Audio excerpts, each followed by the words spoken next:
Hello my dear friends, this is Kirandeep Kaur and I'm back with a brand new video on USA. So we will talk about what is the education system of US, what will be the diploma certification and degree criteria, and what exams are there, what are the advantage of using American universities, what are the types of student visa. So basically all about US education system. So let's get started on it. Many students who are going to pursue their higher studies in the US must be surprised to know that US has no educational system. The federal government can influence education only by funding it offers, and this is limited. Unlike CBSE board examination in India, there is no national high school graduation examinations. There are, however, state graduation examinations and students must pass these.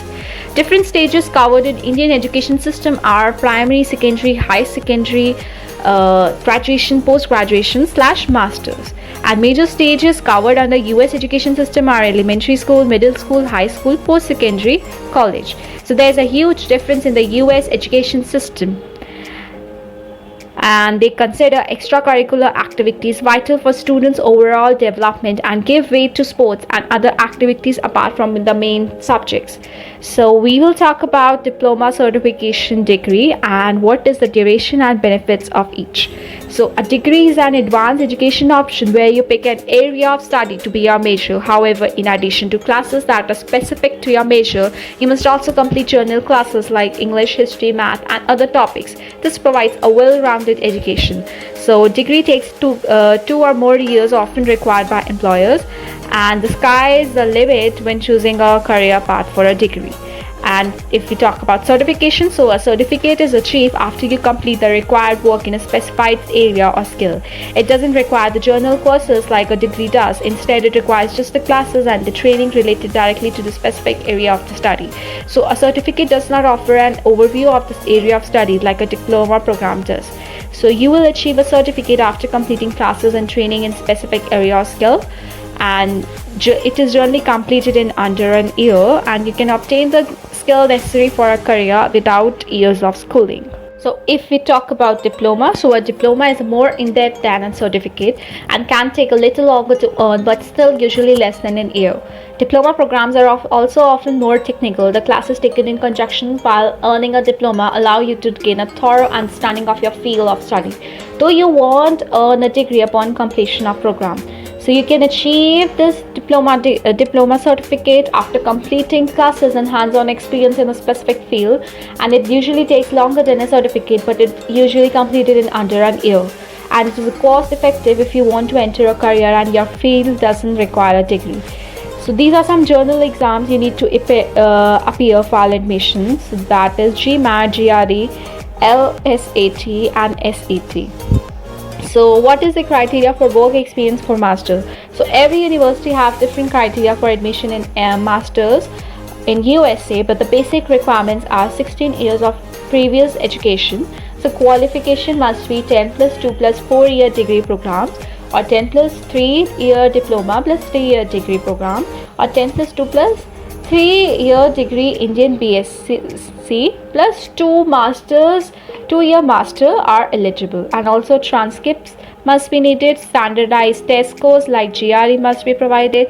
English language proficiency score must be provided like IELTS, TOEFL, PT.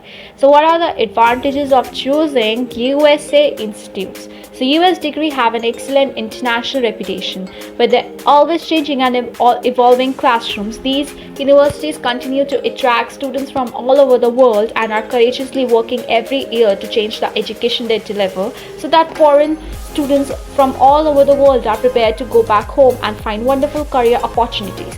By giving students more access to web-based classes, utilizing computer-based tests, and allowing students to use different labs and resources, universities are able to give you the latest and most modern classroom experience that you can imagine.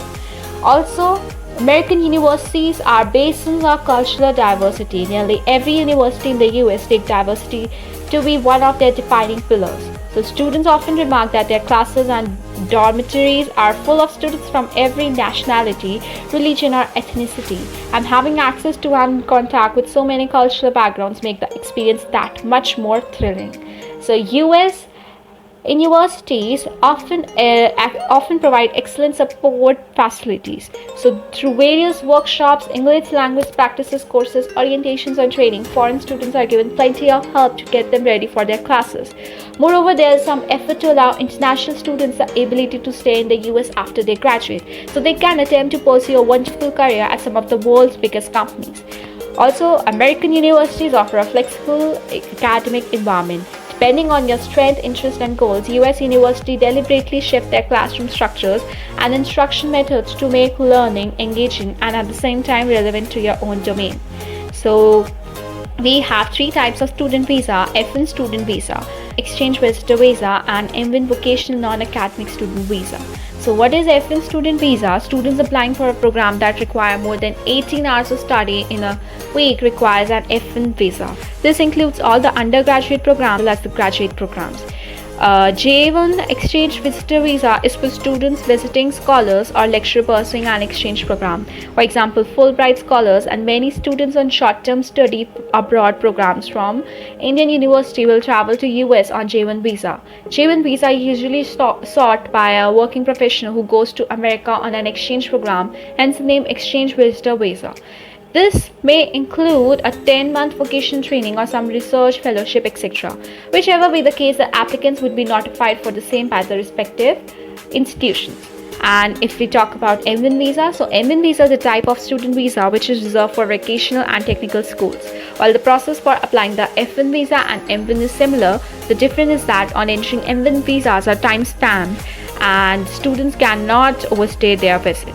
So most international students in the United States hold on F1 visa, which is US non-immigrant student visa. There are several categories of employment during the term of your stay as an F1 student in the United States. On-campus employment is the most freely available, and there are 4 categories of off-campus employment. For on-campus work, an F1 student is subject to some of the rules. These are: you must maintain valid F1 status. You can work up to 20 hours per week while school is in session.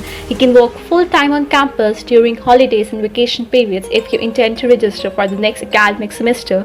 And the employment may not displace or use it US resident. So jobs outside of your school are only available to international students who have completed 1 full academic year and who have a qualifying economic hardship or an immigrant circumstance. So these are the top best colleges of US. These are Princeton University, Harvard, Yale, Stanford University, MITs, and so on. And according to College Board, published tuition fees for 2018-19 at state colleges are an average of US $10,000 for state residents and $26,000 for everyone else. This compared to an average of $35,000 at private non-profit colleges. For international students hoping to study in US, some scholarship opportunities can be invaluable help towards financing your goals. So some scholarships require students to have a certain TOEFL score.